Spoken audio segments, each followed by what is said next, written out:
The session is for 2 hours. Please refrain from asking any other question related to IA or any other thing. It's only for the extended essay. Okay, good. So let's start with the introduction about our today keynote speaker. Kuntal Madam, she is the EE coordinator and secondary school librarian at Ecole Mondiale School, Mumbai. She is one of the founder member of the librarian group and one of the core member of the international collaboration of extended essay group, which is a famous group, conducted a lot of workshops on the extended essay. She has a 20 years of experience as a librarian. She holds a master's degree in library science and a passionate librarian working towards upskilling the librarians. Teachers, please note, so when I was first taught about, okay, I can go with extended essay, but I want to exclusively do for extended essay for ESS.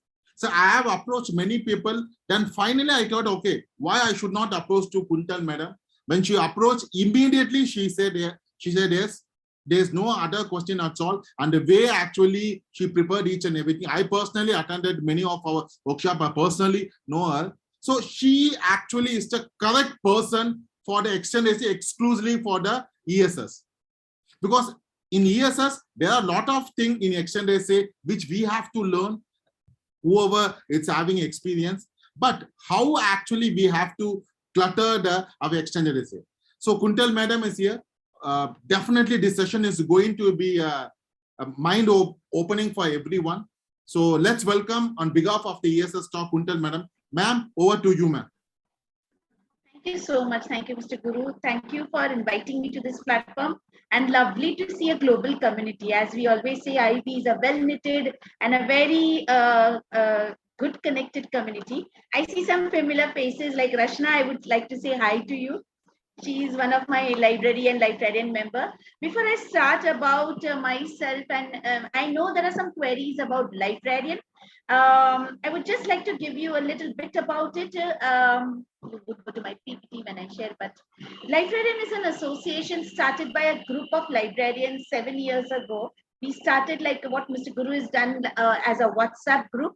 And the core team member is me. I'm Kuntal from Ecole Mondiale World School and Miss Hiru Bhojwani from American School of Bombay. So now we reached to a stage where we have an association and we look after, we run a lot of courses. This is what we do. We come with conferences, we learn courses, and whatever money that we collect from course, as IB has taught us, we help it goes in building the libraries in rural India. So all our coursework money goes to this because we all are librarians, as we say, we all are a salaried people and we cannot shell out that much money to support a noble cause or give back to society as what IB says. Really being an IB educator, we thought that we would do this, and we are at present, we are set up a library in a small tribal village in Maharashtra. We are looking after a library in one of the orphanage. There is there's a group called Danutsa, which is connected with 50 rural libraries in India. We give them books, and it's not only books, we also give them the skill, because we believe that giving books does not solve a purpose. You have to teach how to read. So all our members do voluntarily do and support our cause, and we do lot of sessions about it. We run a lot of courses. Among that, one of the course is for the EE extended essay supervisors and teachers, because we thought that this is the need of the hour. When we joined or we started as an EE coordinator, it was just by trial and error, looking around, and I really had a good mentor. My mentor was Miss Margaret Thetter, who is running the Facebook page of Extended Essay Coordinator. So I got mentored under her, but everybody is not that fortunate. So we are going to start the course. If you all are interested, please do register, and we will do a hands-on activity. It would be 5 Saturdays. This is about the librarian. I'm a part of an international collaboration of Extended Essay. It was a group of 12 EE coordinators across the globe. We came together and we thought that we should do something for students, because students are completely lost. We did this for students to bring a platform where we bring in the moderators, the examiners, and they take sessions for students. Students interact with each other. we already have conducted 3 sessions. Our coming session, please keep a note of it on ICEE Facebook page. That's International Collaboration of Extended Essay. We run that phase, and these 12 coordinators across the globe will bring one more session we are planning. We've started, it's in a planning phase. We've started planning already, and we'll be meeting in month of November. Considering the time zone, we run 2 sessions so that for our Eastern and Western time zone, so nobody misses out. That's what we do. That's what that's, I would say that not a part-time job, but yeah, that's passion, and that's how we connect to the social community. As we will not, before I start, I would say, I was just talking to Mr. Guru that this year my extended essay, integrated extended essay, ESS, got a high scoring A.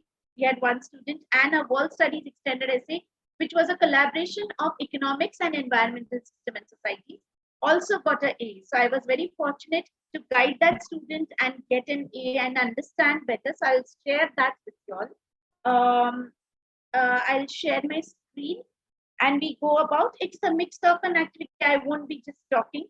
We all are experienced educator, and we really, it would be good that everybody shares. So at a point we'll have an activity and a discussion. At any point of time, please stop me if I go very fast, which I tend to, and which my colleagues say that.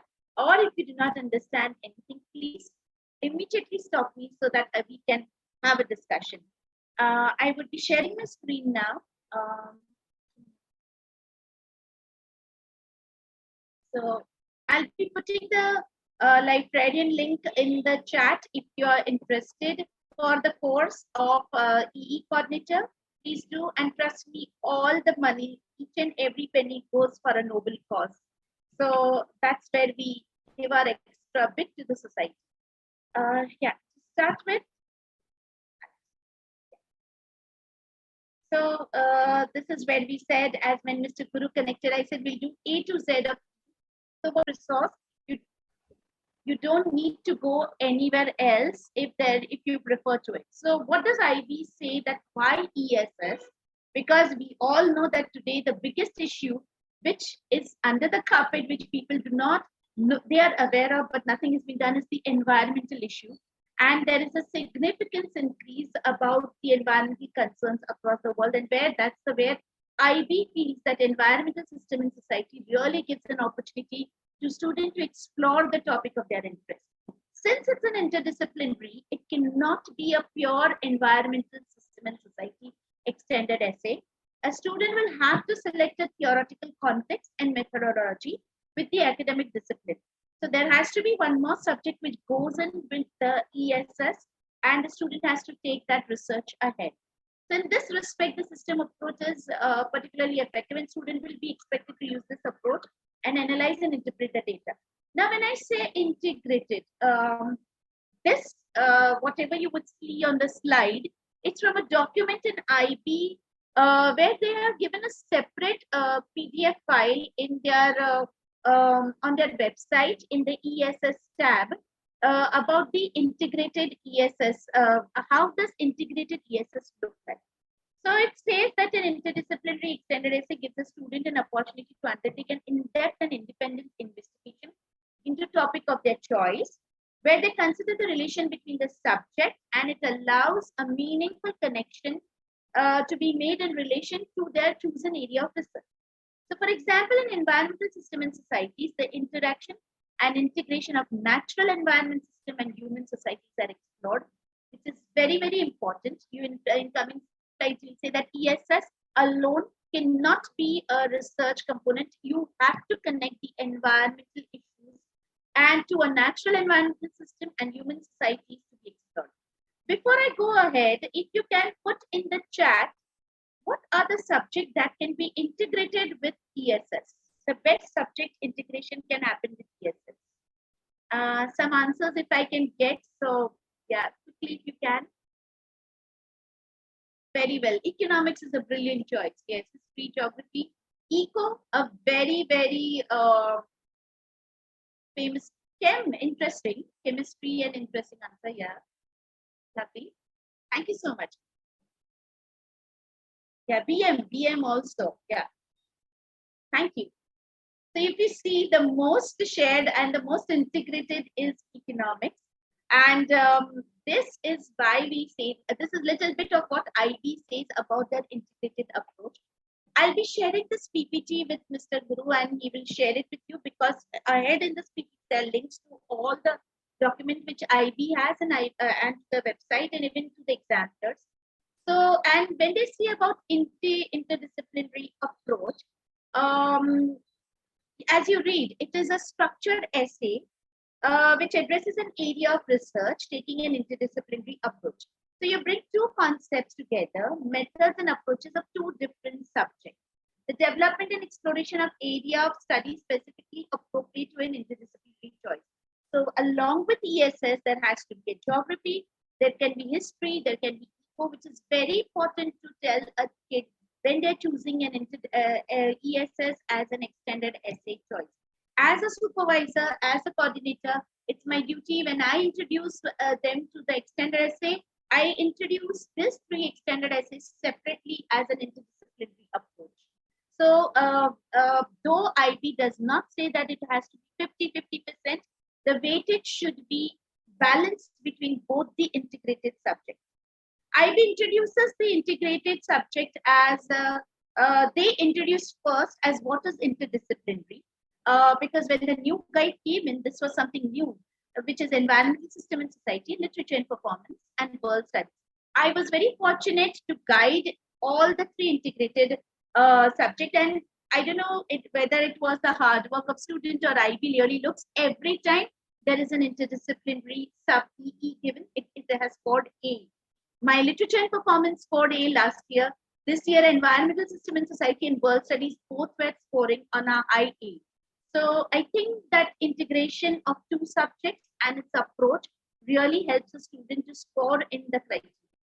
Okay, so when we say interdisciplinary, I am going to start this again a little bit from here.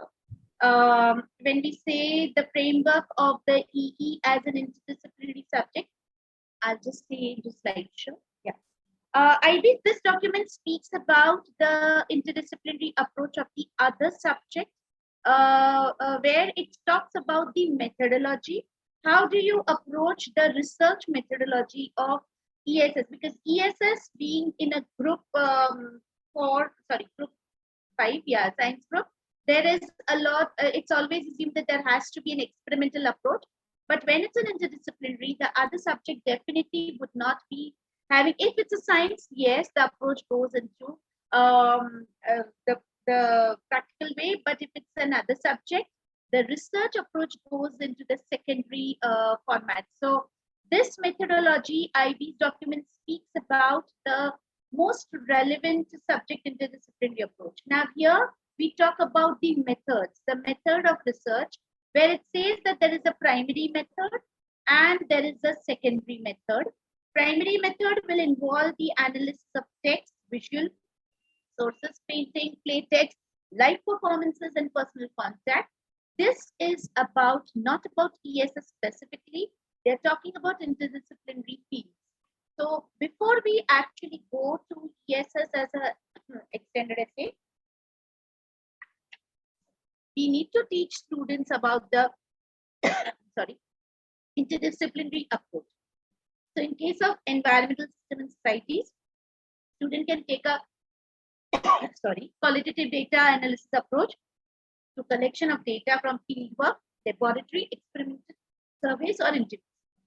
This is the primary. Okay. The secondary method includes collection of books, newspaper, magazine article, interview, and website on the focus of student research. The use of other materials such as picture, plans, and reviews is encouraged, but should not overwhelm the EE to determine the research discourse. So you can use the secondary data, but please do not use it so much that it really dissolves the purpose of extended essay. So these two methods are very important in all three interdisciplinary extended essays. Yeah. Now, they are also looking for the suggestion of possible sources. They speak about sources because when it's an interdisciplinary approach, The sources have to be balanced. Again, there has to be a mix of primary data and secondary data. We can use sources like peer-reviewed journal, books, e-resources, online publication, previously published essays, and if the student wish to interview a practitioner and professional, if they wish to visit theatre galleries or museum or theatre companies, we should, or they wish to engage with any subject on a practical level, we should encourage this, because this is exactly what the framework of an interdisciplinary field would look like. A proper balance between the primary mode and the secondary data. As a librarian, when we teach students the difference between primary data and secondary data, an approach of the primary data and secondary data. Secondary data is what exactly you're seeing on the screen about the sources, authenticity of sources. And please, that's where I said that please involve your librarians in the EE process, because they are the best people to teach the students when we as supervisors cannot do our bit because we are preoccupied with many other things. So these things, when you see the interdisciplinary approach, when IB is very clear and it's talking about this, we need to teach students about the data, the methods, and the source. Particularly things to be aware. This was a type of what you say, what I won't say warning, but this is about the awareness that IB gives in their document, that they need to be really aware about the IB academic honesty now, which is integrity policy, so that students are sure that they're familiar with this document. So before any interdisciplinary field, when we know IB, when we are an IB educator or an IB student, we breathe into academic integrity policy. We follow, the school has its own. So before we actually start extended essay, I take a session with my students on the same, that what is the expectation from IB in the academic integrity policy, and they have a whole big book and there's a guide on it which you can use. Since interdisciplinary EEs in many instances involve a creative dimension, students should be aware about their choices and need to validate their research and analysis. Additionally, when they are taking world studies EE, because I have written, I've included world studies EE also here, because extended essay of environmental system and society can be a part of world studies EE also, which was there with my last year, the present batch student. She did an economics and environmental system and society. So they have to are not, because these essays are not assessed according to the assessment criteria of the subject. They have to have a lot of understanding of both the subject and use and show the usage of the data in both the subjects. So interdisciplinary EEs really become a little bit different type of EEs from the normal 6 subject extended essays. Particular thing to be aware of again, okay, this is again, sorry, a repetition. I will just click over here. This is the document which I have referred to. This is on the IB website, and it gives in-depth information about what, see, if you see, I'll be doing this later in my PPT when I'll discuss about the research question and topic, but they have a separate document on research method and framework for EE in this interdisciplinary field. So in this PPT, the link is already there, and when the PPT will be shared with you all, please refer to this document, which is very, very important. Before I go to criteria, I again stop here. Any questions or anything to add? As because we have a global community here, we have experts over here. You've been doing ESS as a subject, maybe an ESS as supervisor. Can you, anybody who needs to add something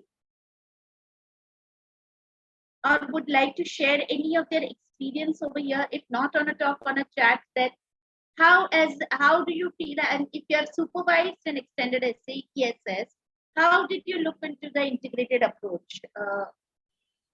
When we talk about methods, when we talk about stress comes on method and source. Anyone who could share, or if not, they can just type on the chat and I can go ahead. Yeah, the content also, definitely the content also. Yeah. Any examplers or anything which you have gone through, or if you have assessed, or if you have supervised and you would like to share? If not, then go ahead. Please type in the chat so all the whole community can actually look into that your survey methods. Yeah, that's where the primary source of method is. Thank you, Ms. Archana.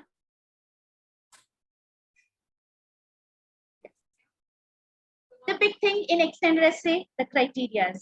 The students are in love with criteria. We are in love with criteria.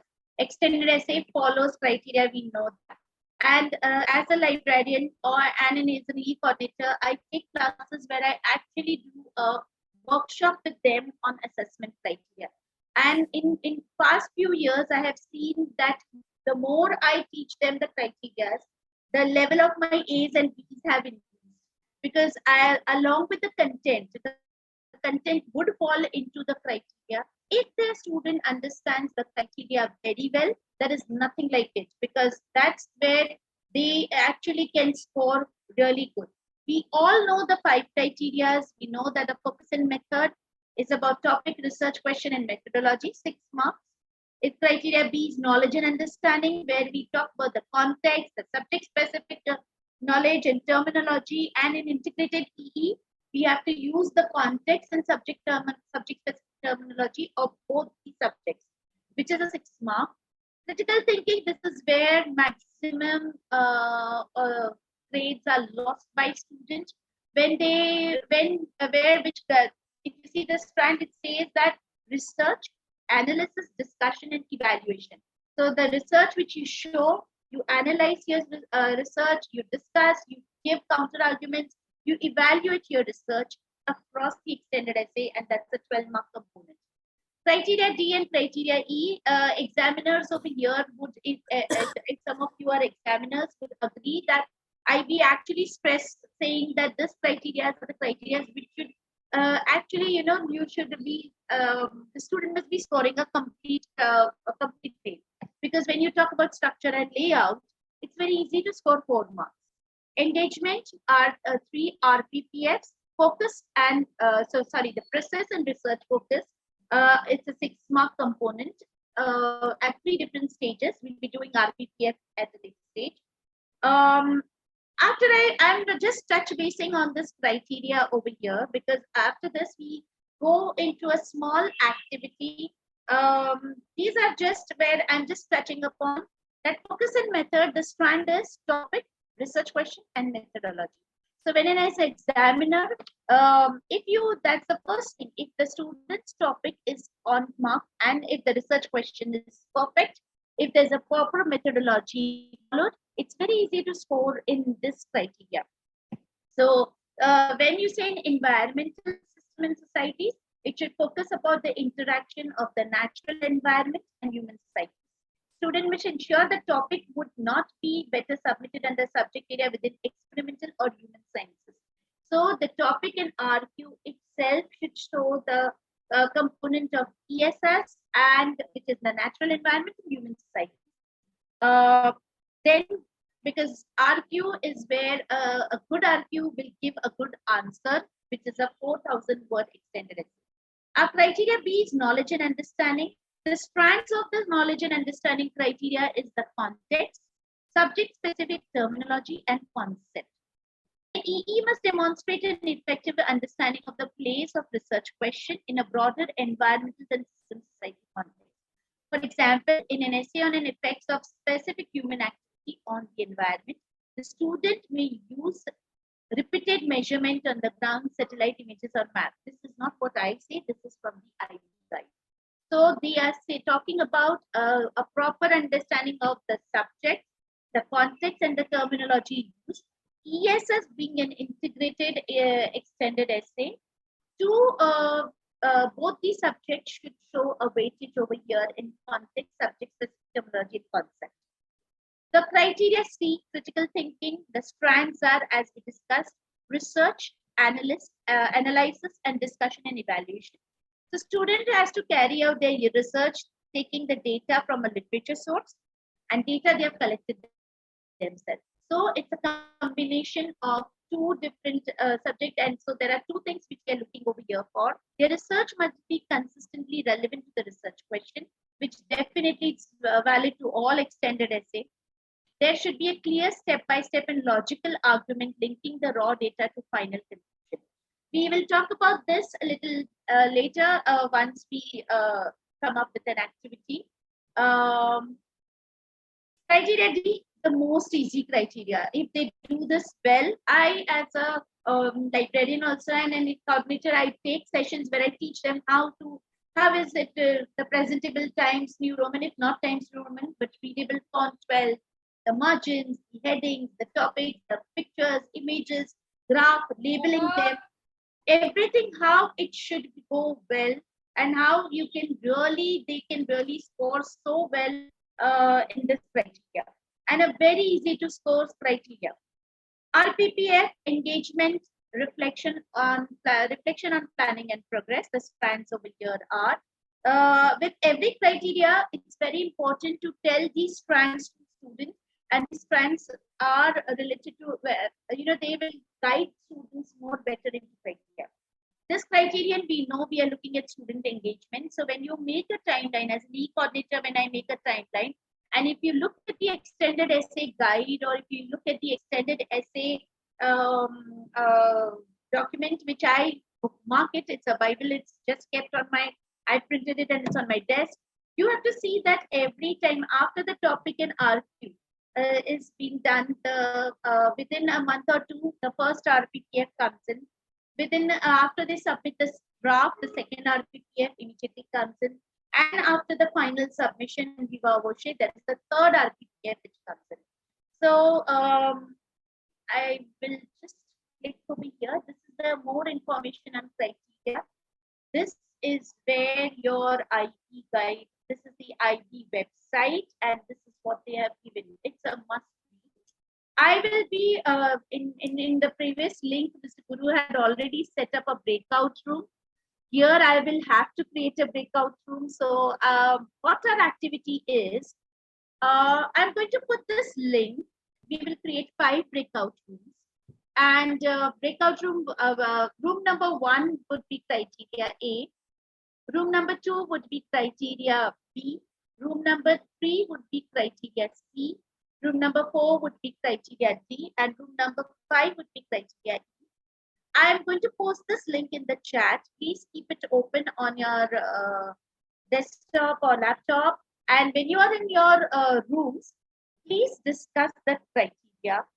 Come up with some important points. I do this physically in my, we call it a bus stop activity. It's called a criteria bus stop, where we put a chart paper and the groups go around. So technically each group can go to each criteria.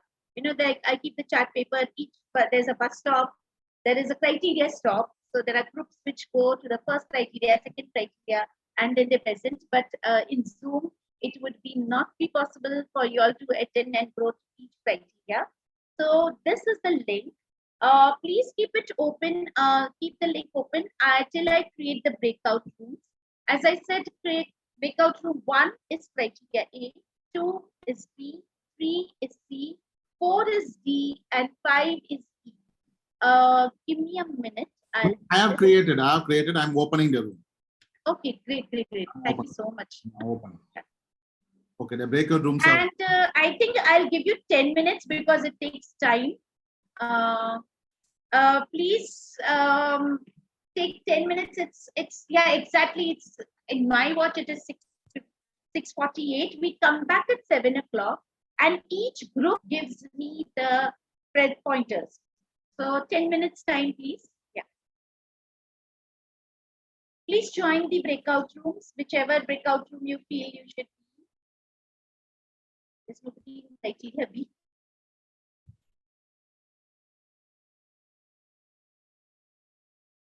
So Guru, is it manually being done or they're joining it? It's on you have to join, madam. Teachers, you have to join. You have to select a criteria. You can see the criteria on the breakout room and you can select a room and you can join.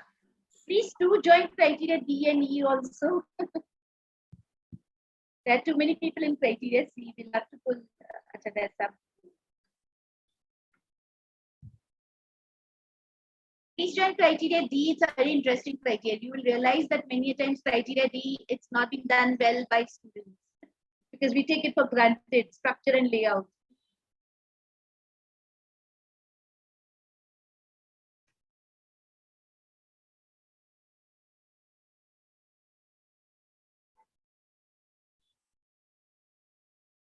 There are no takers for criteria E also.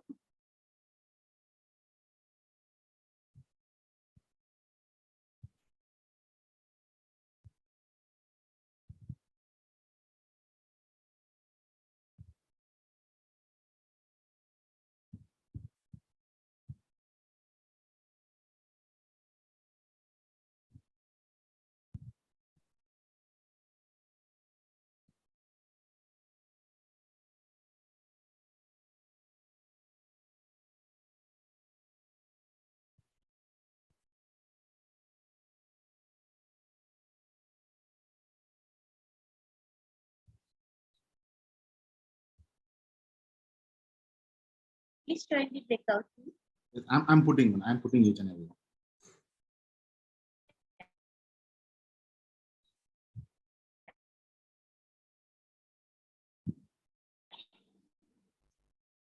Teachers, you have to join. I'm putting, but you are just rejecting the link. Correct. I don't have any requests for breakup. I don't know why. Why? 1 minute. I'm putting you, sir. Just 1 minute. Yeah. All right, sir. On B, sir. Okay. You are here. You go, sir. I'm putting on a B. Can you able to join?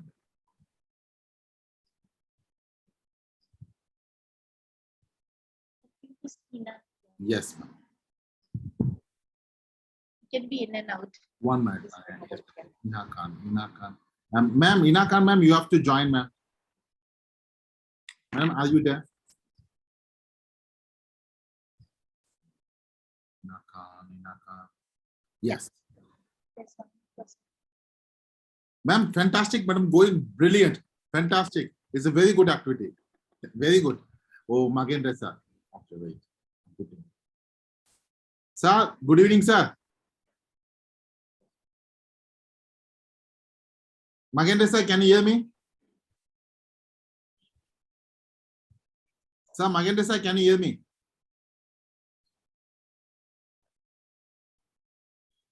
Sir, can you hear me, sir?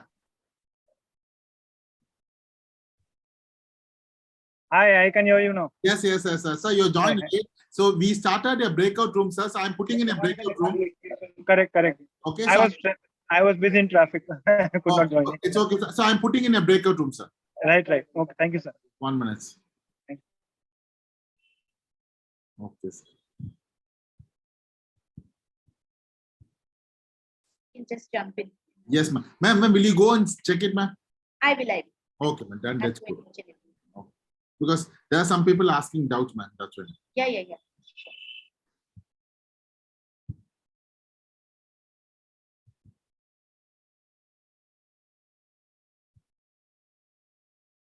Ma'am, can you hear me?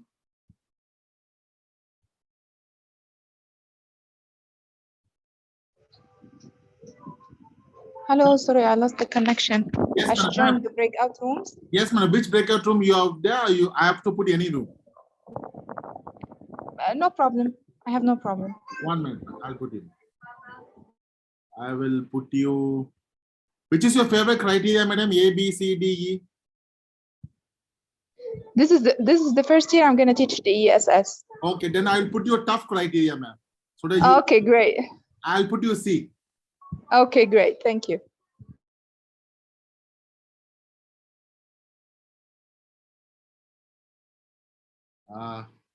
Priya. Yes, sir. எவ்வளவு பெரிய mistake நான் பண்ணிட்டேமா zoom இப்ப எல்லாம் கத்துக்கிட்டேமா yes sir அது வந்து link இது last time என்ன வந்துச்சுன்னா ஃப்ரீ இதுன்னு சொல்லி வந்துச்சு சார் ஏதோ கரெக்டா நான் செக் எல்லாம் பண்ணி பார்த்தேன் முடியாத நினைச்சேன் I'm giving rights to share screen to everybody so that sorry ma'am share screen, they were not able to share screen, so I'm giving that right to them. Kuntal, madam, sometimes your voice is going low and coming up, madam. So you have to check your. Okay, I'll remove this. Is it Yes, audible ma'am. now? Can you speak, ma'am? Now? Yeah. Is it audible clear? Fantastic. Now I it's think clear, ma'am. my earphones were not working well. Now it's fantastic. Great. So I'll go in other rooms and check. Yes, madam. Even I am also getting. Yeah.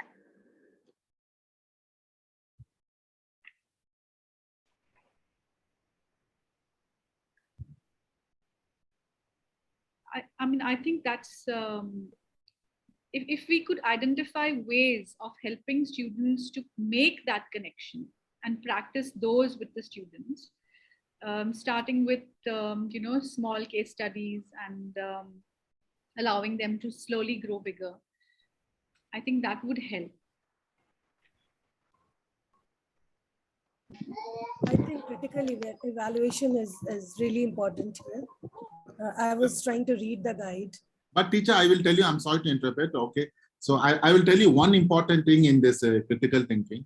Take for example, this year I was correcting the extended essay. So when I corrected the extended essay, most of the students, they've lost a mark, especially in ESS on the critical thinking. We have to clearly tell the students what is ESS IA and what is ESS extended essay. Because I can read most of the time extended essay in the name of ESS IA. So, I used to check with my team leader and my principal examiner also. In ESS, as a CSE examiner, what they're really looking for critical thinking is actually different perspective. That different perspective, examiners looking in the conclusion, discussion, evaluation. If you see carefully in ESS, critical thinking, where our students can put in critical thinking in ESS is, as an examiner, what I observed in discussion, conclusion, evaluation, and then how you actually putting your primary and secondary data. This time when I corrected, most of the students, out of the 12, highest mark I gave is 5. Think about 5. 5 was the highest mark this time I gave for a student. Other criteria, students are easily getting the mark, but this particular critical thinking, okay, it's very difficult. That means first the teachers are not understanding what is critical thinking in ESS, then student is also not understanding. If any other have a points, please share it.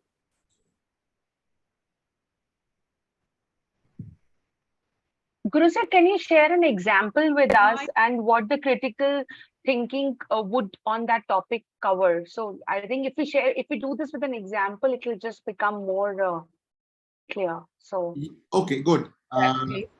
Okay, ma'am, you close your screen, ma'am. I'll do it. You close the screen, I'll do it, ma'am. Sure. Teachers, take for example, when I started, okay, I'll show you this particular extended essay. Where is it? You have to see, take for example, when I started correcting, when I'm not an examiner, I don't know what is critical thinking. I was literally struggling how to put a critical thinking. Then I have done trials and errors. Okay, what I have done, one time my principal examiner, okay, she is from UK and she conducted a session for me. I'm talking about 2 years before. And she told, tell your student in science, okay, more than conclusion, can you tell your students connect a research question with a TOK? Okay, take for example, I'll show this one. Have a look this particular extended essay, then you will get an idea how to connect an extended essay with the TOK. Just have a look. This is one of my students. Okay, this is last year, because this year I cannot show it. Last year who got a A in my extended essay. Okay, I'll show this girl extended essay. Just have a look her extended essay on TOK part. Take for example this one. Just have a look. So what she has done, she connected a research question with a TOK. So she has taken 3 ways of knowing. Those who are TOK teachers, so they know what is knowing and knowledge. And she has taken 3 areas of knowledge and she connected it, a research question. Have you ever thought about it? You can connect your research question with a TOK. This is called as a critical thinking. How student is going from the normal to a little high, okay, showing and giving the different perspective. That different perspectives were. Take for example, teachers, even I will tell you, take for example, conclusion. I have seen most of the conclusion, students write in one paragraph to finish it. In the conclusion also, you can bring the different perspective. I'll show you. Take for example, this is the student. She made a conclusion. 1 minute.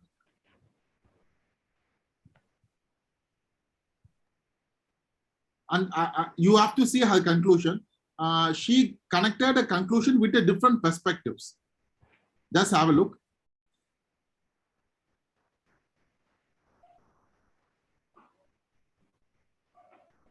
Okay, just see it. So normally you will tell the students write one conclusion. Okay, that is also good. Cultural perspective, environmental perspective, social, and publish shows. Have you ever told your students to write the conclusion with different perspective? Take for example, in ESS IA, you write one conclusion, fantastic. Because there you cannot show the critical thinking. But in extended essay, you have to show the perspective. How you are showing the different perspective views. That is the way students get a full mark in the critical thinking. And that's the way students, they don't show it. In the name of the critical thinking, I have seen students show only content. And then I have to cut down the mark here. So you have to train your students actually to give the different perspectives of your student research. What is critical thinking? According to IB, is a perspective. Are you bringing different perspective on your extended essay? That's all. And that comes in by different sources. Yes. The variety of sources the student will use, the different perspective would come in. So if they're stuck to only Google search with a website, definitely the perspective would go into one line, as Mr. Guru said. You bring in counter arguments. When we say extended essay is an argumentative EE. Argument does not mean that they're fighting or they are, giving their views.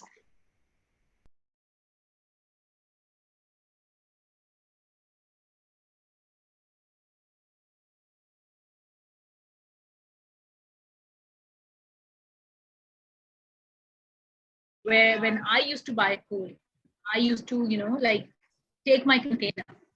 In Pakistan, there's nothing like that. If I take my container, people would be like, hello, woman, what are you doing? So I can't do that. But if you pick that up and if you think about how much money this industry is making, the plastic industry, which all of us have it, we're all creating that. So it's another approach which you can think of in terms of economics. Thank you. Thank you, Hina. Thank you so much. Thank you. Most welcome. Teachers, I will tell you one more tip for the criteria A, okay? That's the important thing. Take for example, when I collected this time extended essay, there are two criteria where most of the students lost their marks. One criteria is criteria C, critical thinking. And there are certain extended essay, I am forced to cut down the mark, even though I have a different opinion, my team leader did not accept at all. After becoming an exam, now I got to know, take for example, there are two areas only you have to put a research question. Take for example, this is one of my extended essay. So everyone put the extended essay on your cover page, okay? Good. In criteria A, examiner's checking, take for example, do you have a paragraph like, see this paragraph, why I chose this topic? In criteria A, mostly examiners looking for a term, what kind of the ESS term you put, and then how you actually connect your research question in different areas. Always tell your students, okay, there's one paragraph you have to write. I don't know how many of you following this one, why I chose this topic. And then in this particular topic, after finally, your students have to introduce the research question. So these are the two areas your students have to put the research question in your extended essay. How many of us know? If you're examiner, then you know one is in the cover page and another one is here. That's all. After that, you don't need to put research question anywhere. Then you will put only in the RPPL. In criteria A, mostly students lose the mark. Okay, they don't connect the research question with the overall thing. They put only on the front page. That's why they'll go for the introduction, background information, and then they go for data collection. In criteria A, at least you have to connect your research question in different perspective. Take for example, do you... Sir, Mr. Guru, can I just interrupt you? Yes, So we yes. were told that there has to be a connection. I mean, there has to be an interaction between two subjects. So in this research question, can you tell me what are the two subjects? Because most of us here have never done one. In this group, all of us are actually right from the scratch. I think we are learning. So can you explain to us Take from for this example, question? this particular student has done about effects of the illegal construction on the bank of the Yamuna River and topology. These students have connected economic, geography, global politics, and ESS. And throughout the essay, and which you can read it. So I'm talking about only criteria here. If you see what are the two areas connected in this other than research question, that all come in the discussion, conclusion, evaluation. Take for example, teachers, do you tell your students to write an area of study? This is one important thing an examiner is looking for. Even though it's a primary data, secondary data, tell your students, especially in criteria A, what kind of the area this particular research question a student have done. And then more than that, do you tell your students objective of the survey? Take for example, these students have done both primary and secondary data. So he has done objective of the survey. What is the objective of water and sapling? Because in criteria A, this is all the thing students can connect more with the research question. So as an examiner, what I observed most of the time, how the student lose the mark in criteria A, they don't connect the research question in many areas. They put it on front page and then they put it on the last, that's all. If you want to get a good mark, a full mark in criteria A, how your students connecting your research question in objective, in hypothesis, why I choose it. So if you connect, so that's a tell the examiner, yes, I have a different perspective, which I am connecting the criteria A. Thank you, Guru sir. Sir, one question. Because we just got to know that we have to make it interdisciplinary, right? But is it necessary if we are working on a topic which not necessarily, obviously we are talking about geographical aspect, economical aspect, it will come into scenario. But other connection nahi ho raha, is it like mandatory to go in for a connection subject? If my child is going in for a survey, my child is talking to the local people, collecting the data, is that not good enough? No, madam. It's always a better to connect it. For me, if your student is aiming for really a more than 27 point, okay, examiner is always looking for the connection. Because most of, take for example, this time when I'm correcting the EE, I was correcting most of the time it's an ESS IA. Students still don't know the difference between ESS IA and the extended essay. So by connecting your interdisciplinary subject, you can tell this is not an IA, this is an extended essay, which is looking forward. I just link with a critical thinking. So always connect to interdisciplinary, just tell the examiner, yes, okay, this is not ESS IA. Otherwise, you cannot see a difference between ESS IA and extended essay, which I have personally seen as an examiner. So if you like, I read one of your EEs long back, wherein the child had worked on the tiger population somewhere. Yes. So on similar lines, I have this is the first time I'll be guiding a child for his EE. In the last 5 years, I was very lucky, no child opted for an ESS EE, but this time I am under the grind. My child is working on the turtle population in River Ganga. That's how the turtle population declined. Yeah, and how the local population is now initially they were very reluctant to help in restoration of the turtle population, but how over the course of years the local villagers understood it, and now they're helping in the conservation aspect. So of course there'll be economical aspect happening because the people are losing out on land. They're not going to be growing crops on the banks because they want to conserve turtles. Is it not good enough economic aspect of it? Ma'am, by asking, I cannot tell because I have to read the content. Without reading the content, so whatever you say, that students have to put it in the discussion, conclusion, evaluation. So by reading that only, I can clearly tell how it is good and bad. That's good, okay. But madam, take extended essay as a challenge, not only for students, even for yes, it is a challenge more for me, sir.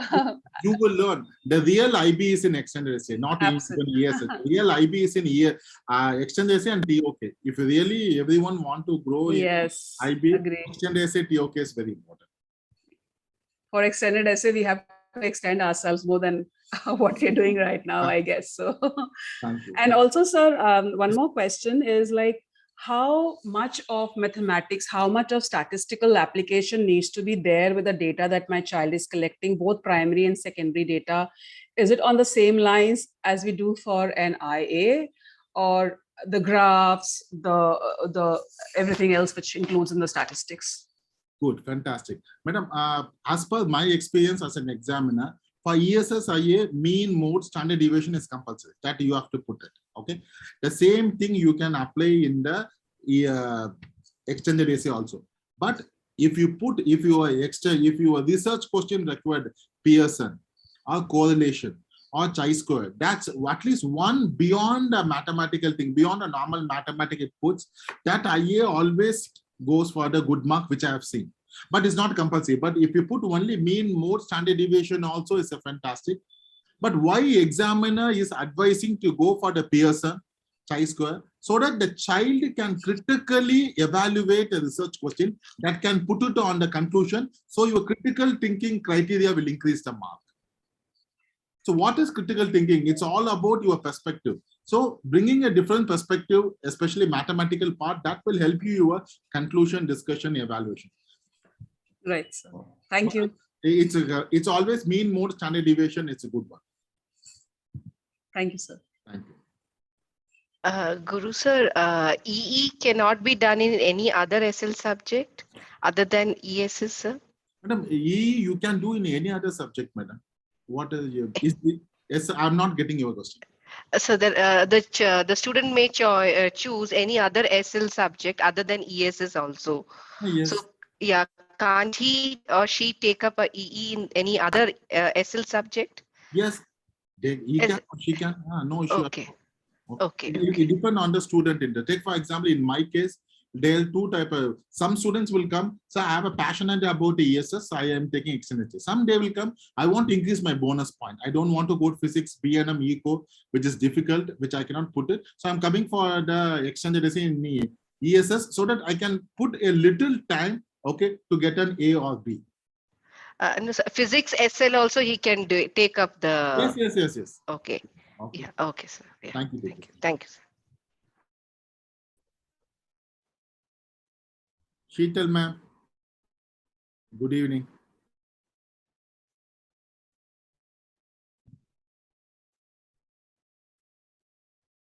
Sheetal ma'am. Okay.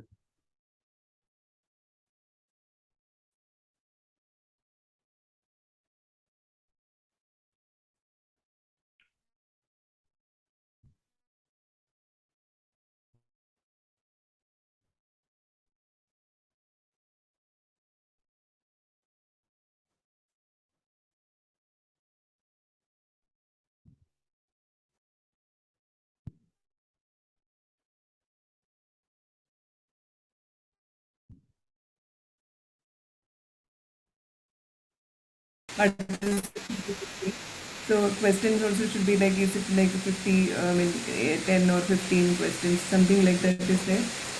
No, as of my experience, there is no number of the depth of the questions that you actually pursue, but it should be very short and sweet so that the people who are actually filling the survey, whether it is online or offline, which is one-to-one, it should be giving inputs that actually link to the topic and the subject of the research that the student is coming up.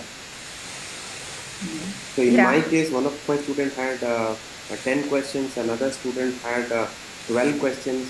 So during these many years, I had maximum 15 questions in the service that were rendered for the online service. Yeah, I agree with sir. Even mine has gone that way.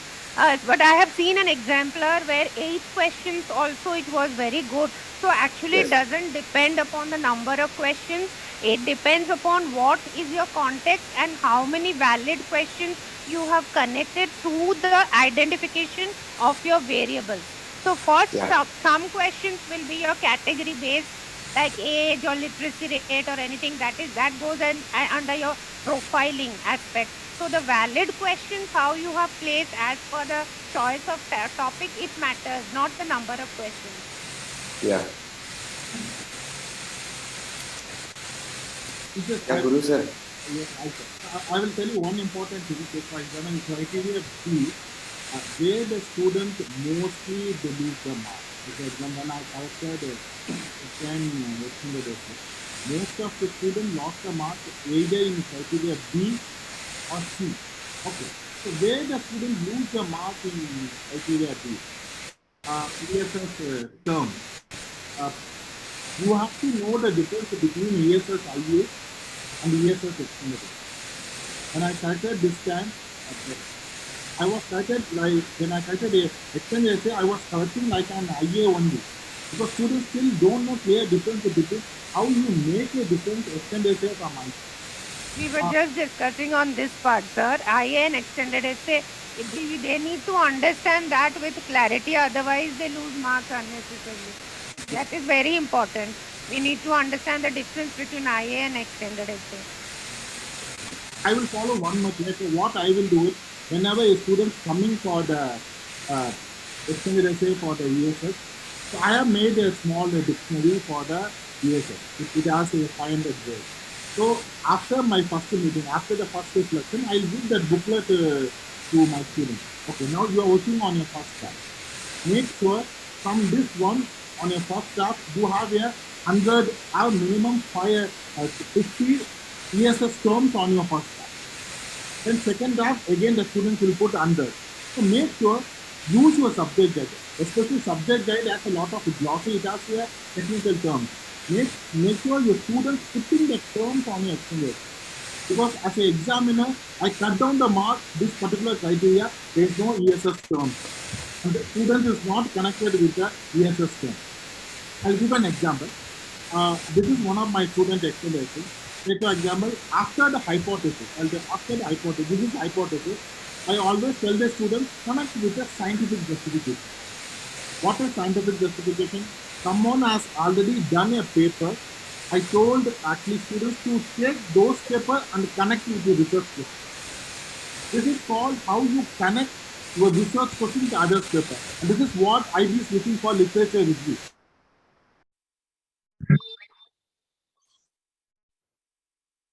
Yes, everybody is in. So yeah, we'll have to be a little quick.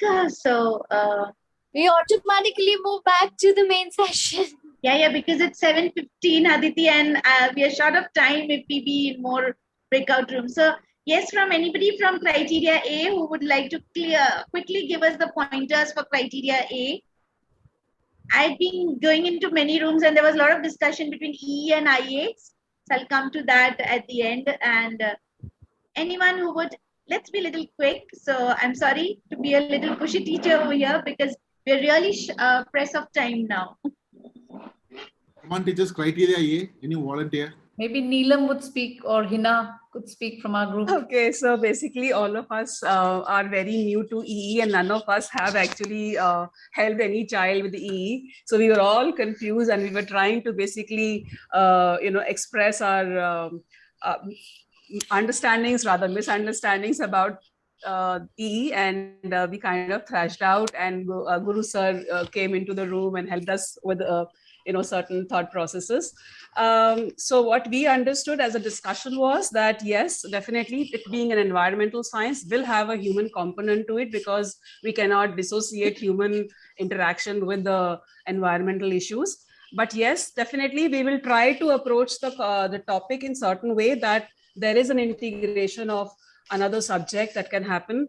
And Hina ma'am was like good enough to share one of her previous EEs, which she read from her school, how the child integrated economics into the EE idea. Thank you. What were something like criteria A? What did it say more on? Was it like, as you said, the topic and the RQ and the methodology very important? If you've seen the criteria A, which speaks about. Thank you so much, Mr. Seelam. Thank you. Criteria B.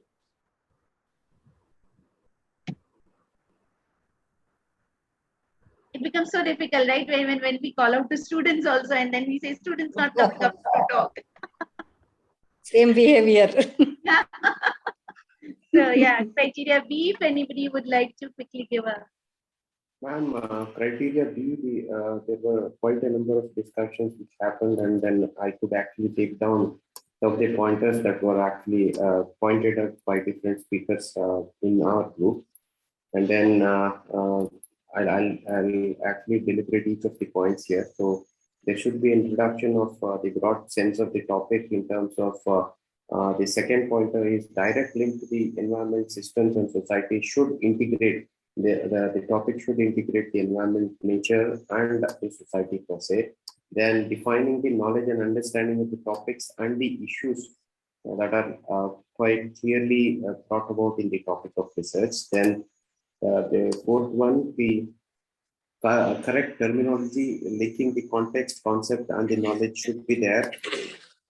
And then there should be clear focus with a focused RQ, identifying variables and a brief plan. What type of the method, how much foundation has been laid in terms of the secondary and the primary data, the tools of the research used, and the measurements that are used. What are the different types of repeated measures that been used? Those were the things. Then the ways in which the investigation or the topic is planned, the brief outlay with clarity in terms of linking between the measures being done and how the issue is being dealt. That should be there, that the method or the inputs of the investigation should be clearly discussed. Then how much, the next pointer is how much is the secondary data linked to the primary data, need to actually have a defined connect here. Then technical jargon, terminologies, clarity within the link, and the link should establish the clear criteria of the topic research. Then focus on the environmental issue should be clear, then address to the society. That means to say the balance between the environment and the community per se should be clear. Now, towards the last end of the research, the Guru's pointers here. Now, where does students lose marks in criteria B? Students will lose marks in criteria where they can't identify the EE and they misunderstand that the EE is all just another IA. And Exactly. And then the last one, the last marks that they lose is they don't use technical terms, jargons, or scientific terminologies directly linking the context, knowledge, and the topic of research. So that's the pointers where the students will lose marks. Thank you I hope so much, I'm Mr. clear. Pradeep. This was very in-depth, and that is where we come up with IB saying that extended essay to be done in one of the HL subject which student is studying. From this criteria, you will see that if the student is not studying that subject, and if it's not an HL subject, it becomes very difficult for student to use subject-specific terminology and the connections. And that's where the IB is very focused, and we sometimes do allow, though yes, as being an SL subject, but yes, using, that's an exception again, because and that's the reason it's an integrated extended essay. So if you see how IB has made this connections, because this criteria really will focus on, and very well said, Mr. Pradeep, that brings in the difference between EE and IA, where there is a very fine line, and this is one of the point in that fine line. Thank you so much. Yes, we had a very good discussion in criteria C, so please present criteria C. Hi, Ms. Kuntal. This is Archana again. Yes, Ms. So I think we had been into a very difficult room where we were talking about criteria C, which is critical thinking, and I think Guru sir helped us out. We were not able to start a conversation, but what I have learned and what we all as a group had from the discussion is that there are a couple of things which are very important, which even I did not know till now, that we have to connect the RQ with the TOK. I think we talk about perspectives a lot here in critical thinking. That's where the students lose their marks. So connection of the RQ with TOK is one thing what we need to do. Second thing is also in conclusion, as per Guru sir, again, I just took those pointers that we need to connect with multiple perspectives, whether it's cultural, environmental, social, and also published sources. And then you pitched in, and from you, what I got was, we should have the counter arguments and maybe taking the perspective from various sources, of course, since it's a multidisciplinary subject. So these were some of the takeaways for Thank me. you, Sarna. No, it was a lovely thing which you said. And as we were discussing this in criteria C, the interdisciplinary approach coming in from different sources, where I gave an example of my student where she was doing an world studies extended essay with economics and environmental studies on the coastal road in Mumbai. So she brought in a counter argument from what government of Mumbai, like the Mumbai BMC is talking about, where it says there's no damage to environment, and she personally went in and interviewed the fisher folk community and the people who are staying there, and how it affected the local people, how it affected the environment, and she spoke to environmentalists. So she gave in different counter arguments of different views of different people, and that extended essay scored 30 out of 34 world studies extended essay. So it was a very well done extended essay, and it was a hard work where she actually went in to collect, and a proper balance between primary and secondary data was being shown. So critical thinking over there, if you see, it's not only just thinking critically, but giving a lot of argument in your extended essay, whether it be an integrated EEs or a normal EEs. Thank you so much. Yeah. Criteria D, the most loved criteria by students. So yes, please.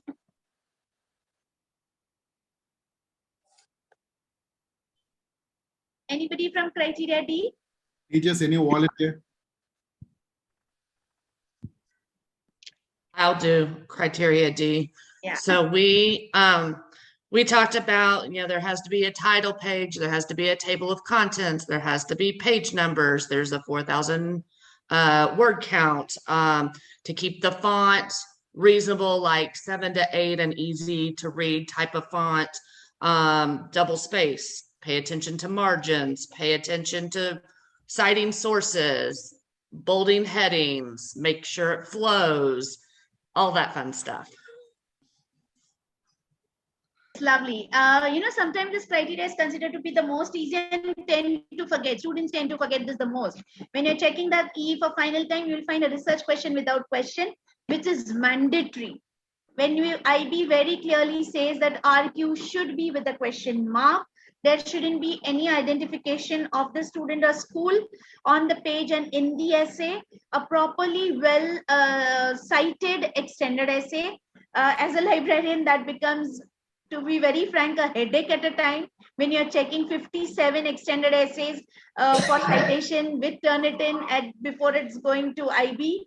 And because we have to see that there's a consistency maintained in the citation style. They do not mix in-text citation and work cited, because that's there where they tend to lose those grades in criteria D. So sometimes the most easy criteria can be difficult one. So yeah, thank you. And criteria E, where it comes to reflection. Yes, please. Can somebody please speak about criteria E? Yeah, good evening all. Lata here. All of us who were discussing about criteria E are very new to extended essay. So from the basic understanding what we have, I think though it is the last lap of the extended essay, it is very important for the student to highlight the journey, how the student engaged in the extended essay. So what we understand in terms of not only sailing through, so from the starting point till the end, how the student has sailed through it. In the process of sailing through, what are the challenges the student has come across, and if possible, how the student was able to overcome the challenges are some of the very important aspects of the criterion E. It also talks about the ownership and the accountability the student has to. So I think that will be very evident in the last criterion when the student is doing the RPPF, the reflections, like, how connected the child. So that again, I think connects to the academic honesty. So the accountability will definitely tell the kind of work the student has carried out himself or herself. So this is what we have understood from the criteria. So it's basically a complete reflection of the work from the start till the end. Lovely. Thank you so Thank much. you. Thank you. If you see Can I the share criteria- something, ma'am? Can Yeah, I share please, something? please. I was in E group. Yeah, please, Ms. Kavita. Yeah. Because when we talk about engagement in the last criterion, so it is basically to check whether how much the student had involved in the research work. So basically, is it a own work or it was like copied or whatever? So when they write a reflection form, if she has done it on own, then there would be a different way of writing. She knows where she went wrong, where she corrected, and what. Even I think I heard, because I have not done an extended essay, but we keep doing in collaborative meetings. So I have come to know that even if they do a pre-lab session to do their research, if they do not get a expected result there, then even she can write in the reflection form that I conducted a pre-lab which did not give me an expected result. So I changed my RQ and then came back to this. That shows the engagement of a person in the research work. That's what I have understood, being very honest. And then say that, and then, yes, any anomalies she found out or any rare observations in her primary research also can be mentioned in the reflection form, highlighting her engagement. Perfect. That's Thank what you, is Ms. my overall learning. No, you Yes, understood well. And I'll give you an example over here with my student when we talk about RPPF, because RPPF are set up in the 3-line when, where they submit topic in RQ. I First know. RPPF comes Yes. in draft, second, and then final. One of my student, he took an extended essay in economics and could not, the way the topic in RQ was, the data was not collected. Before the draft, he decided that he has to change subject. We took him in written that he's going to change subject from Eco to Hindi, and that was mentioned in his RPPF. Yes, should be mentioned very honestly. Then only it shows. Yes. That's how. So nothing should be hidden or kept in this thing, so that when they read the reflection forms, they'll come to know whether the child has been involved in the research work or it is just superficial writing. So I don't know if I should share this or not, but his RPPF first was in English, written in English for related to economics, and then second 3 were in Hindi because he did Hindi, and we took a chance of sending it and he scored a B in that extended essay. So because we showed a very transparent platform saying that initial phase he changed his EE in the subject very late, but he scored well, and that's where RPPF. One thing which RPPF works very well is not to threaten the student, but I tell student, your supervisor is going to put a comment which IB is going to take very seriously in the RPPF, and they are scared of it because they cannot see supervisor's comment. And I said that can change your whole extended as a perspective.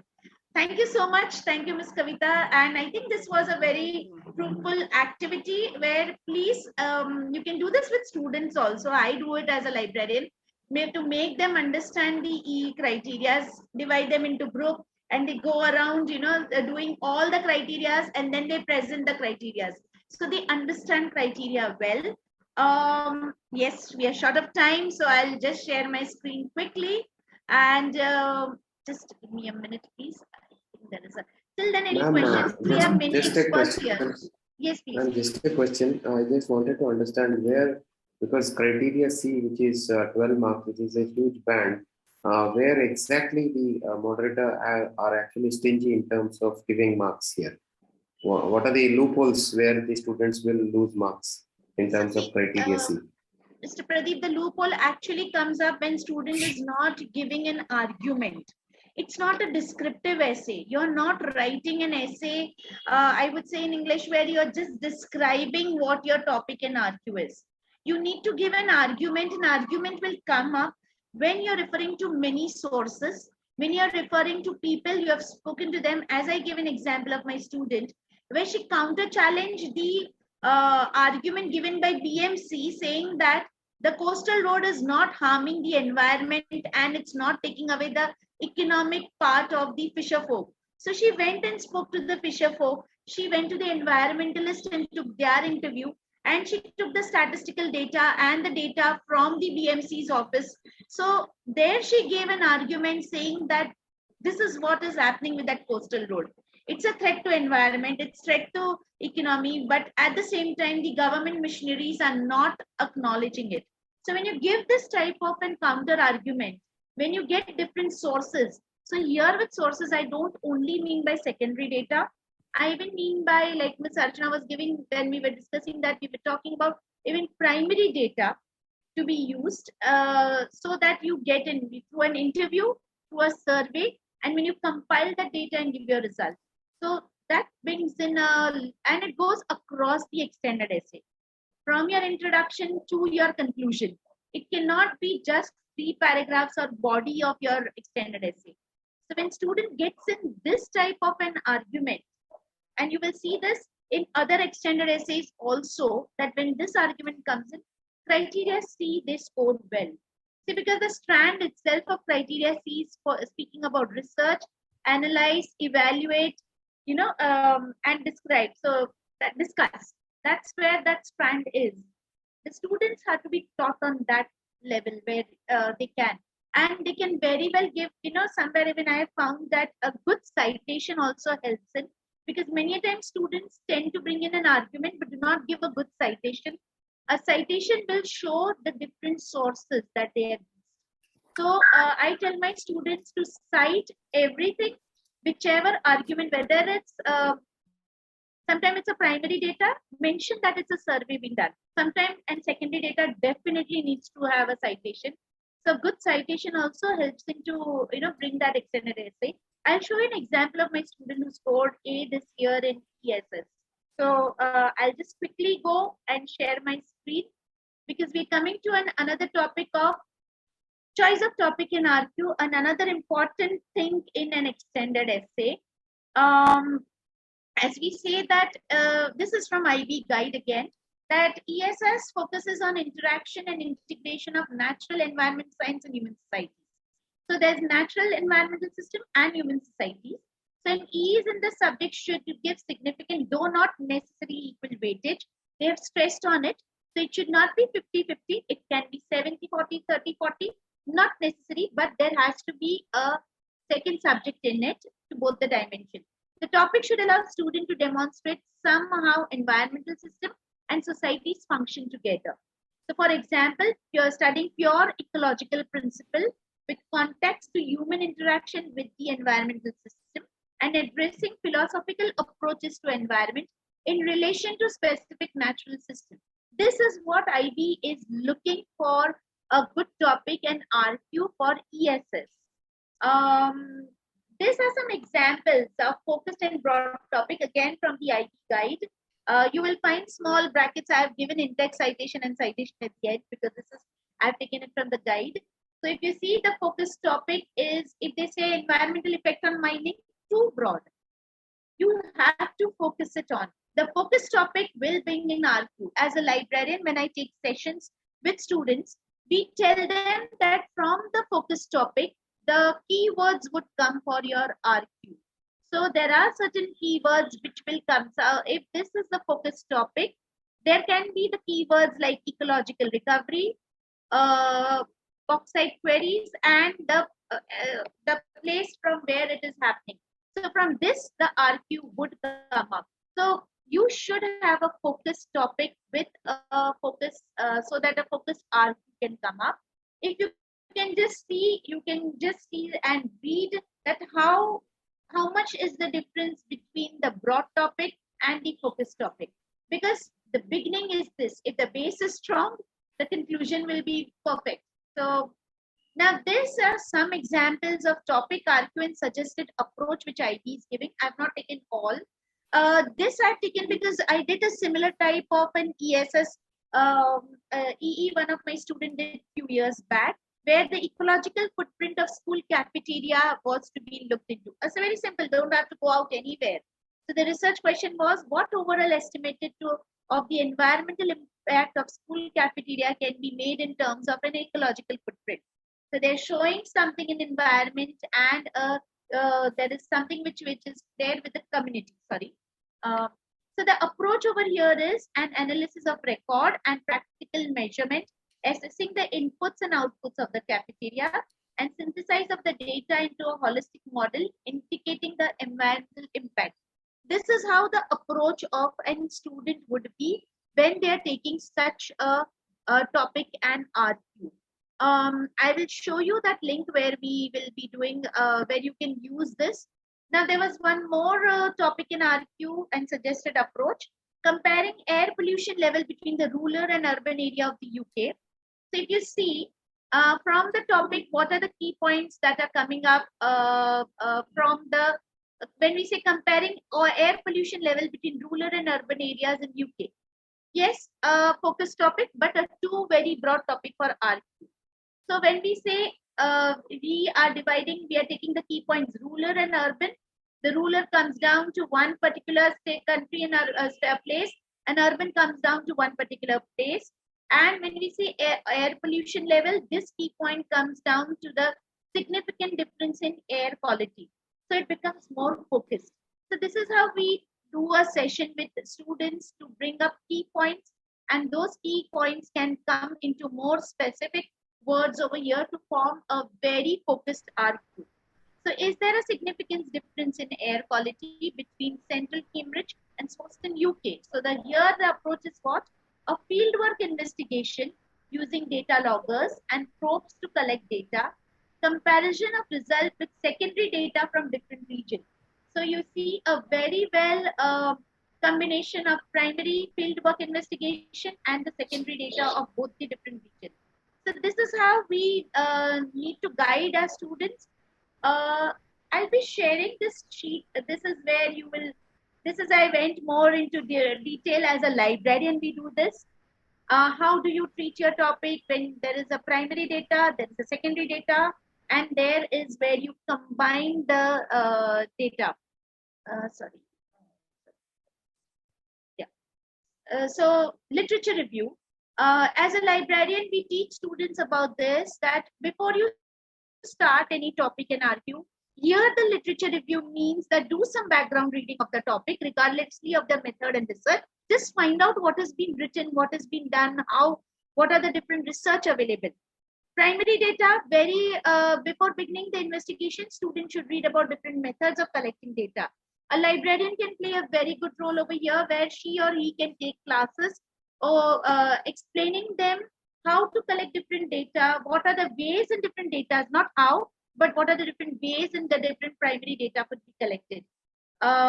In essay and bibliography. Now here, secondary data, definitely you should have, essay should have a secondary data of sufficient quantity and range, and most important, a reliable data.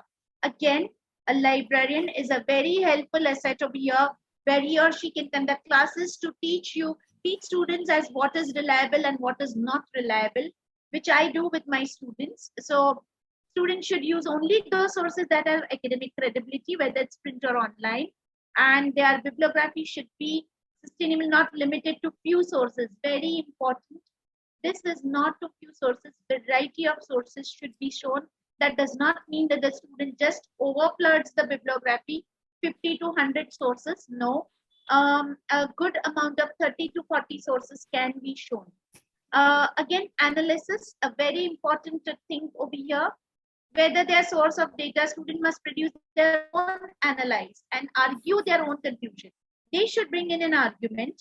For some students, this will happen naturally. For some, we'll have to help, definitely. So if students are using secondary data, they must disregard any early analysis and conclusion. They should analyze and conclude with the secondary data, not go online and find what is there already available. Using the system approach, in ESS, the system approach and is the syllabus that should reflect to some degree in the EE, whatever you're teaching them in the syllabus, the essay should include an attempt, a model, at least a system or a system in question. For example, the term model here means mathematical formulas, maps, graphical representation, flow diagrams. This should be seen in the extended essay. Here are some examples of E's which I took. Here you will read, this is the very important thing which they have said over here. ESS, EE and internal assessment. In a particular EE, it's not an extension of an internal assessment. They talk about double dipping. When they talk about double dipping, we have to teach students that sometimes the sources also cannot be used, must be similar. So double dipping is you do not duplicate your work. For IAS, there is a specific requirement to address a broad issue from the course and to develop a focused research question based on that issue. So you're picking up an issue and your RQ is based on that issue. For EE, there is a greater emphasis on a detailed literature review that leads on to a research question.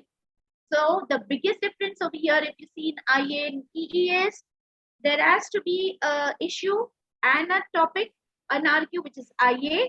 But when you do literature review, when a student is reading, then they come up with an RQ, that's EE. That means they come up with a variety of, when they have read a lot. For IA, the finding of the study must be applied to offer a solution or a proposal to address the broad issue initially identified by the student. This stage is not required in EE. So in IAs, the issue which they have picked up after the research, they have to come up with the student must have applied a solution or a proposal. In EE, that's not a mandate. You don't have to come with an application or a solution or you don't have to give, your conclusion can be an open-ended. Suppose they're doing an experiment, like as an EE, the one which my student did, she left it open because she could not come up with an argument saying who was right, whether the government official was right, whether the environmentalists were right, or whether the fisherwomen were right. So that she could not end up. IA is limited to maximum 2,250 words, and therefore the scope of investigation is smaller, whereas in ESS EE being integrated 4,000 words, the scope is very high. So please refer to this guide. It very clearly speaks between the difference of IA and EE, and the document is I have linked it over here. This is RPPF, which we spoke about. The mandatory session, I've come back again to RPPF because one of my colleagues who was moderating economics extended essay, and he came and he said, Ms. Kuntal, just see the note which has come from the IB, and they have said in their examiner's note that please read RPPF apart first before you read EE, because RPPF is something which will be genuinely coming from students, and it should not, if you do your extended essay first, you can get biased with the RPPF. So it's better that you do RPPF first and then read the extended essay. That's what was the note the teacher shared with me.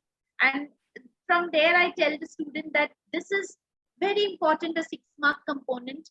Consider it different from your EE. Do not add your topic and RQ in RPPF. No, that's in the introduction part, and it's a 500 word. If you all are using managed back, you know that it restricts the word. So when you do this, there is a brilliant, the guide is so good that from here, if you see, from supporting preparation for first reflection, then formal reflection, intermediate reflection, everything is given in detail. So please use this as one point of connect for extended essay. Okay, this is about IA. I wanted to show you my, these are the IBE exemplars. If you go to the IB website under the assessment, student assess work, you have example A and B and marks available for E work 34. I hope you are able to see the screen. And they have given here the explanation that how much a student has scored. So this can be a good activity with the student to give them to read these samplers and then come back. So, but this essay is not a very good essay. It's in B because it's out of 3422. I hope you're aware with the, I'm sorry, I didn't add the mark band over here, but E mark band is also over here. And the best part of this website is that they are even given the RPPFs. If you see, sorry, stop sharing the screen. Yeah, they have given a written RPPF as how do you write an RPPF. This is the form when you do on, if you are using ManageBack, by default this form comes in and this goes as a submission to IB. We have to mention the date, there are initials, and we mention number of hours that we have spent with the student. And at the end, there is an examiner's comment. So we can do this activity with the student, give them this link. This was one example which I have shared over here. We use InThinking. If you all are using InThinking, InThinking has subject-specific components, have core components. There's a very good tab for extended essay on InThinking. They have given a wonderful description of EE. I'm keeping this on the link, and please feel free to use this because I've downloaded this. This is an example of my student this year, and she got A in this ESS extended essay. So this was her topic, the impact that rare earth metal harvesting has on environment.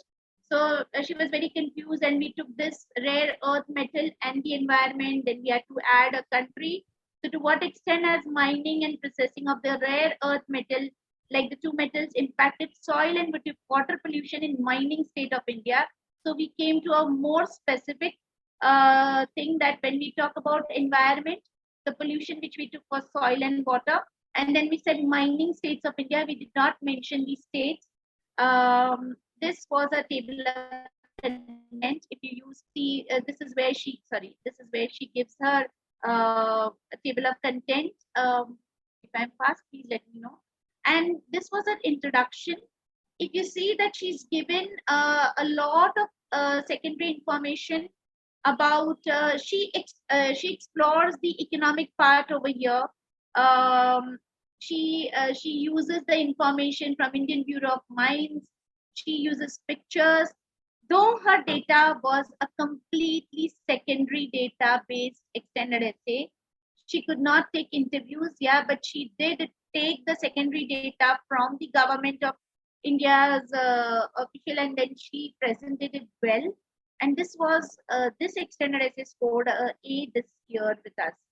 So again, there was nothing in primary data over here, but it scored a high A. So I'm sorry, we have no time now. Otherwise, I was going to do an activity. Ma'am, still we have, you can go in 10 minutes we have, ma'am.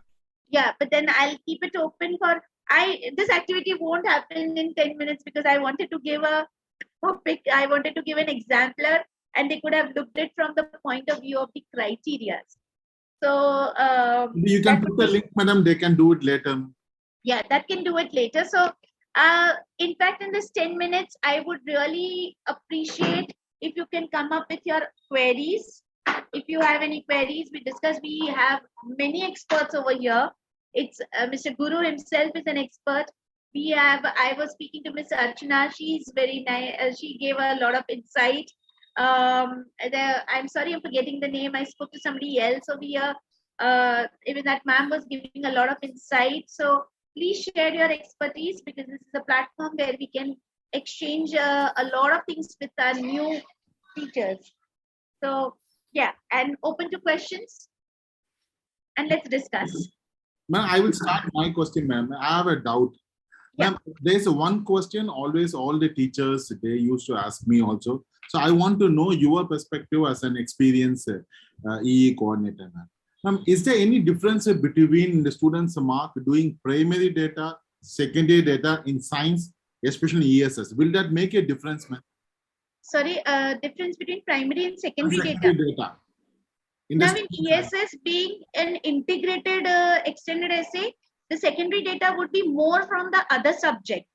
If you see my first slide, which I shared in the document, I'll just go, that's what IB is talking about. That yes, primary data definitely is from the, now if you see my student, the extended essay which I showed you, there was no primary data at all in that. She could not go to the mining states of India and do it, which she had planned, but due to COVID, because it was a COVID batch and then she didn't get permission, she could not go. So it was completely based on the secondary data, and she got A. Because the way she presented her secondary data, the variety of secondary data that she showed the surveys already been done, she showed the statistical data, and she represented it very well. The extended essay was on high band A. She scored out of 30 for 30. So again, when we say, even Mr. Guru, if you've seen in the COVID time, when IB said the science data, science keys would be a secondary data. Correct. It would not be. We have done our students doing experiment at home, small things, and we've got high B's and A's in E's.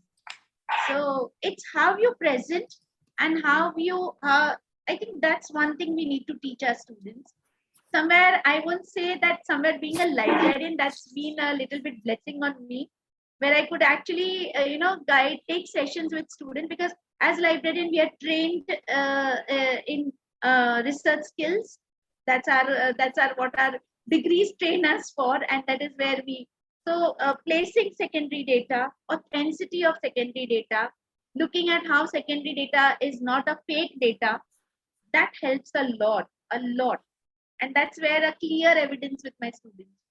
I hope I answered your question, or Yes, I just. brilliant. So Teachers in now, this PPT, Mr. Guru, there is a document, or in fact, I would say, I'll just share the screen, because this is a document which is really, this is from IB. It is a small link in the topic section where it introduces, in the very beginning, where it is talking about interdisciplinary EEs. Very clearly, they are speaking about how to go about demonstrating knowledge and understanding the context. What is the research question? How do you place a RQ? What are the research methods? And how does the framework of EE looks like? Now, this framework, I have taken few points and put into the PPT. So that I have made it easy. But if you see, this is a lovely document. I'll just put this link over here, especially for the interdisciplinary EEs. And it is there in the IB website, where they're talking about interdisciplinary, whether they're introducing EE as interdisciplinary EEs. So please look at this link. Yeah, I'll stop sharing. Yeah, any questions more? teachers now open the question. Anyone want to clarify? Very good. They're all perfect IB teachers. Ma'am, Kuntal Bhandare, you must have read many extended essay as an EE coordinator. So can you tell, okay, what makes a student extended essay to get an A as an EE coordinator? I feel, the first thing, introduction. Introduction is, in fact, the last thing that you write in an extended essay. Never start your EE with introduction. Because when you come to conclusion, you tend to write introduction then. Because once your EE is complete, then you have a clear idea what your introduction is. If you again go to, I will just go back to the IB's website. They have done a brilliant job. I love this EE website, where you go to, when you go to the research skills. Don't go to the subject specific, go to the guide and go to the research and writing process. They have given the all initial guidelines as how to write a extended essay, how to write an introduction, what are the 5 steps in developing a research question, everything. So they say that introduction should have a context, a worthiness, and what is the context of the extended essay? Why are you doing this extended essay? What are the sources? The 3 paragraph that comes in introduction is, first, the connect. Do not give a background knowledge in detail. Do not give history, geography, saying that I have done this in 10th standard and then I took this. No. A little background on the extended essay, why the student has choose this topic in RQ. Then you give the context of the RQ and topic, why the student, as again, go in little difference, and the worthiness, why this RQ is worthy of doing a research. And in the introduction itself, you write sources that I would be looking at: secondary data, some books, website, and a primary data. and then you say that this is how I will be coming to an RQ, and you mention your RQ in the introduction. Why I am saying this? Because in past few years, this is my experience. When I started guiding students in doing this, our A's have really gone up, because that's the first thing which the examiner is going to see. And when you give a clear-cut introduction in this manner, it would really go very well. I will just try to show you what the student of mine, her introduction is.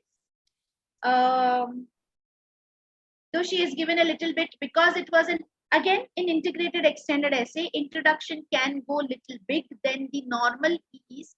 That again we have to remember, because we are giving a lot of detail about the other subject also. Integrated EEs are a little bit different from our normal 6 subject extended essay. And then the body of the extended essay, where you very clearly give guide markings, where you give topics and subtopics.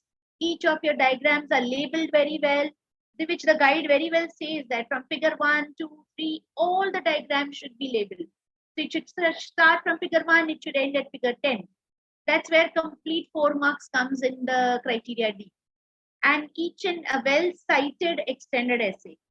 The content and the content, the flow, which is very important. Please give the link. We know that. You know, the examiner should not be lost searching that where did the link get lost, or you get diverted from the RQ. Stick to the RQ. Do not give lot of history and geography. I have seen that. And one more thing, first person avoid. Students should always avoid first person perspective. If you read the EE guide well, they very clearly say that the first person in integrated extended essay, they can say this in conclusion, and in introduction, they can use this in RPPF, but never use in my opinion, because ultimately it's a 16 and a 17-year-old student who is doing an extended essay. You can't say in my opinion, or as per, it's a very good practice to write as per the research, or as per the source, or as per the economist or the environmentalist. Always give that opinion. These are very small things, but they go a long way. And definitely the content. We can never forget that. The content is a very strong thing where they have to stick to. Yeah, any more queries?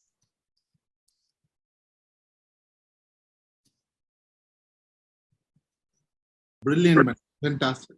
If we don't have the question, does anyone have a question? Okay, so then. Ma'am,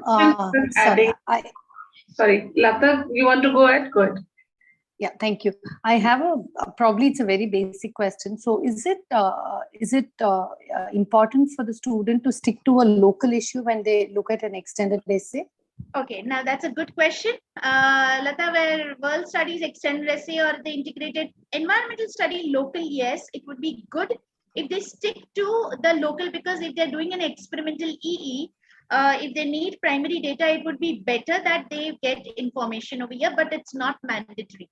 In world studies or in integrated EEs, local means anything local issue on the globe. So if there is a local issue in Africa, or which you pick up, there has to be a global connect. That's how you could tell the guide the student. Local does not mean local on map. But okay, if the student, yeah. But it would be great, because if they want to correct a primary data, then it's better that the approach goes. Like my student, as I said, though she scored A, you saw, because she said mining states of India, which was not possible for her to go to Bihar or Jharkhand, or, you know, where there's a lot of mining being done. It was not possible, but she presented a secondary data very strongly. Ma'am, in that case, what you mentioned, she has written about mining states in India. And where she's in so you also mentioned about looking at different perspectives and arguments. That is very important for the research question. So when she's writing about specifically comparing the Indian states, is it also important for her at some point, probably in criteria C, to look at mining from a global point of view? Yeah, if she was doing a world studies extended essay. So if it is just focusing on ESS and those two states, comparison is more than enough. Yes. There is no need to look at. Lata, okay. again we have to see that it has to fit in 4,000 word. Okay, got it. So if we are getting a global perspective, which world studies is mandatory? You have to have a global perspective. Not with ESS. Ma'am, can I just ask one more question? Yeah, when you say global perspective, are we looking at the internationally influential organizations' perspective on that particular matter, or just putting countries' perspective together? No, it's countries' perspective, not the international method. Like when my student did a world studies extended essay, which was ESS and ECO, she said coastal roadways, right? So she compared a coastal roadway of one more country where the coastal road was built in, and what challenges they faced, and the government tackled it. And the local one, she bought it in Mumbai. So So that it's was just her global. Yeah. So anything beyond your Yes, geographical territory, Yeah. if you can draw a comparison, that becomes global perspective. Exactly. Yes. Okay. All right, ma'am. Thank you so much. Thank you so much, ma'am. Yeah. Any more questions?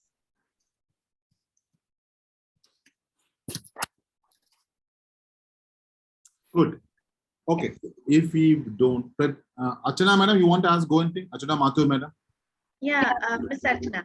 Yeah, just wanted to say something more. We were talking about the first person write up, and I mean in the writing, and the third person. Now the child in IEA, somebody was asking me what is the difference between EE and IEA. There is, and one more difference I saw, that in IEA, student has to produce a solution to the issue. There they can go first person, and in EE.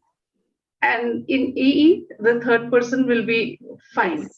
EE because it's, yeah.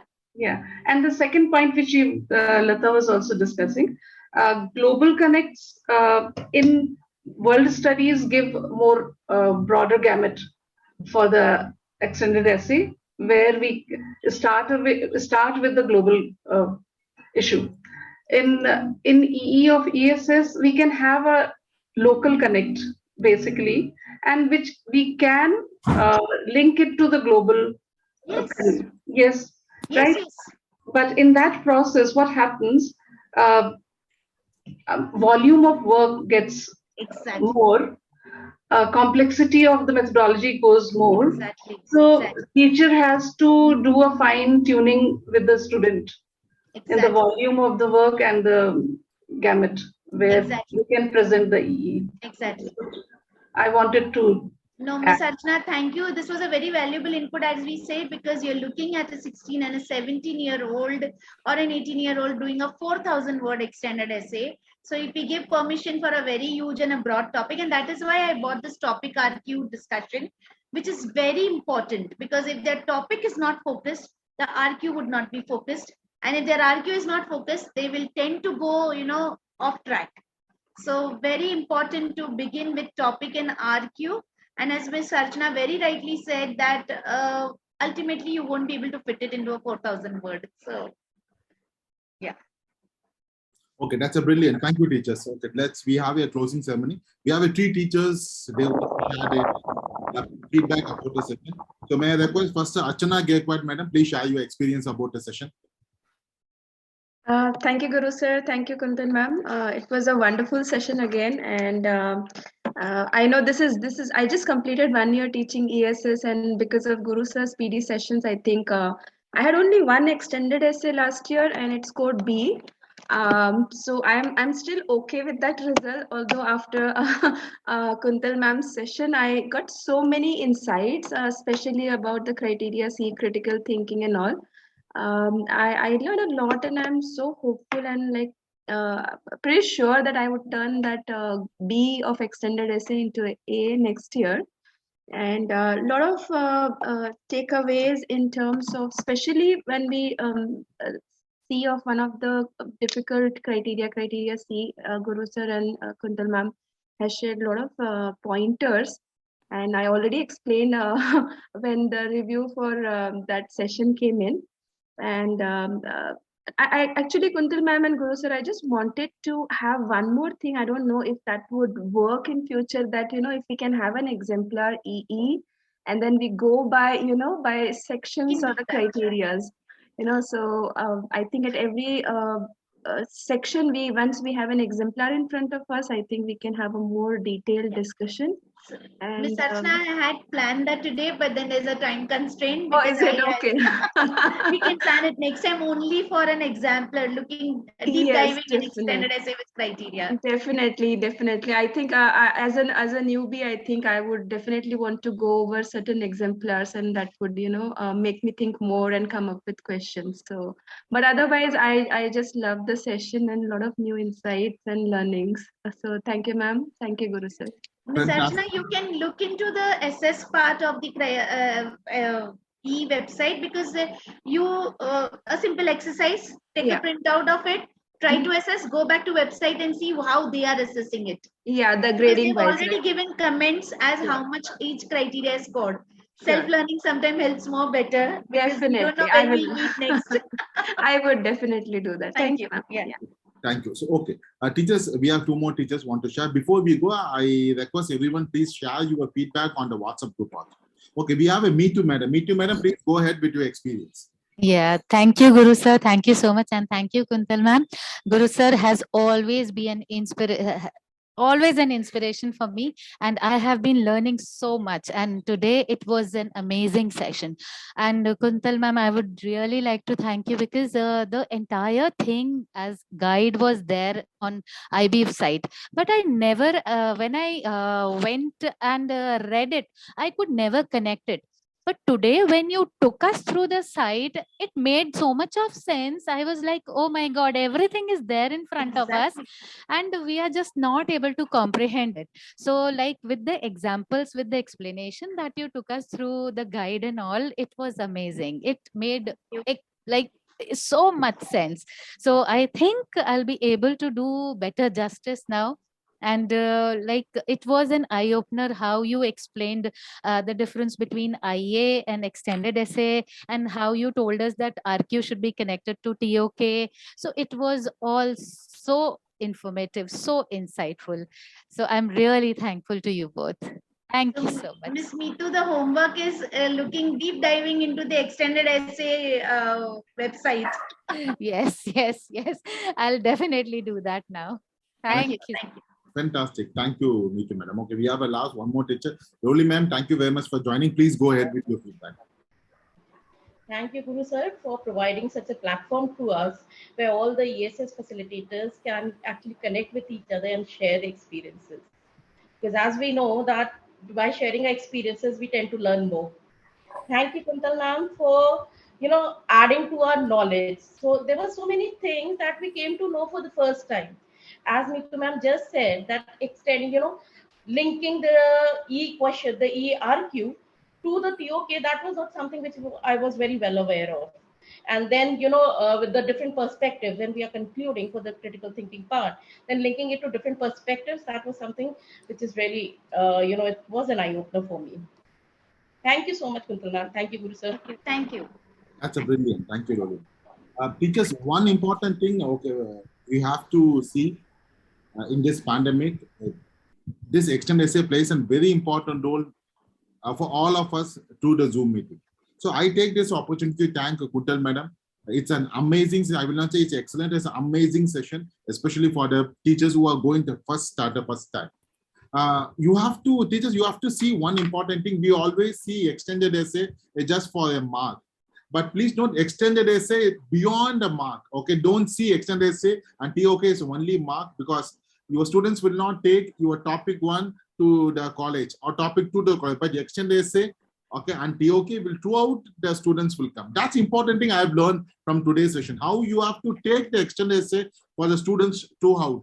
Okay, that's an important one learning for me, Kuntal madam, which I've learned today also. So thank you so much for coming. Saturday, I know it's a busy day, it's a family time, but you have taken the time coming here, explaining, and definitely we also want you more session in future also.